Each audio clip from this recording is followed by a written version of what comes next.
Hello YouTube and welcome to another version of Juki's Empire Total War videos. And I just dropped my mic out of the cup, which it's holding it up at the moment, which sounds very weird, but yeah. So I'm doing Sweden now.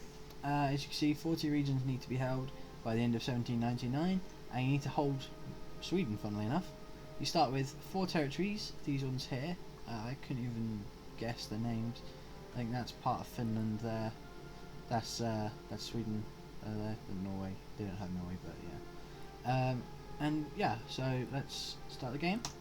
I'm actually doing this one now rather than later as part of a request from one of my friends who asked me via Facebook to do this after seeing my Great Britain one.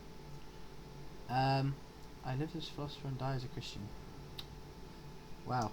I'd want better last words. For example, I'll probably say something like, I'll now become more powerful than you can possibly imagine, because I like Star Wars. But that's beyond the point. Just waiting for it to load, really. I don't Your read lips. first priority should be to use your strong standing army and navy to secure territory along the Baltic Sea coast, obstructing hostile Russia in their attempts to gain a cold water port at Ingria. By rights, all the nations of Scandinavia should bend the knee to Swedish power, so expand the boundaries of your territory to include Denmark and Norway, whilst maintaining good diplomatic and trade relations with countries such as Britain and France.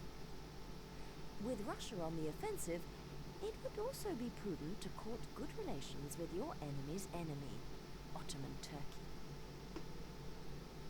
Oh, that was short. Okay, so basically, it's kind of obvious what you should do here, really. You want to focus, to begin with, on taking out Denmark. They've only got, I think they've only got 2 territories, or no, they've got Iceland as well. They've got 3 territories, and they're pretty easy to take out, to be honest.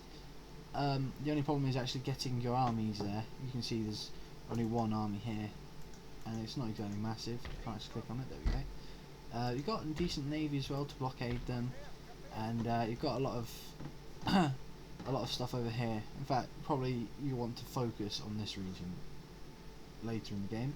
You want to make sure you've got a good defense around this area, because the Russians will attack. You can try and hold them off with diplomacy, but eventually they will attack. You could even also get attacked by the Poles if you're not careful. I don't think Courland actually will do much, but just keep an eye on them.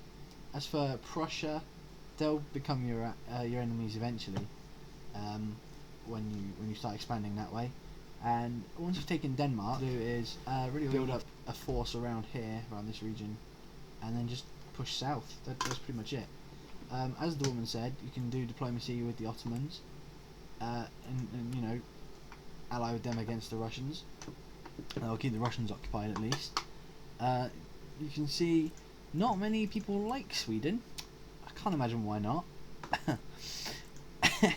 I'm funny. Yeah, you can see there's a couple of nations that will trade with you, or that can trade with you, but for the most part, Sweden doesn't really have many ports. So you want to take some of the coastal areas first. You want to take places like Norway and Denmark, and try and take some of the northern European states. So you got your Amsterdam and not Hanover. Yes, Hanover. Hanover should have a port eventually, I guess. What's that there? That'll be a port eventually, I guess.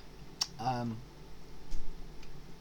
After you've taken Russia, or you know, parts of Russia, you could spread south and start moving down and taking out your former allies, if you allied with them, the Ottomans. Take out some of the little guys as well, and you should be in good stead. What's that? Don't care. Okay. As for America and India, Sweden isn't really in much of a position at the moment to do that. You're very far away from the exits to the theatres, so you should really focus on building up your stronghold in Europe first before you do anything else. Perhaps you could probably actually take over Scotland or Ireland if you're feeling brave, but you'd have to have a lot of troops to do that. But if you managed it, you would be able to get a lot of ships off quickly to the trade theatres and such. But mostly you're going to be focusing on Europe. And that's really all I've got to say. So goodbye for now.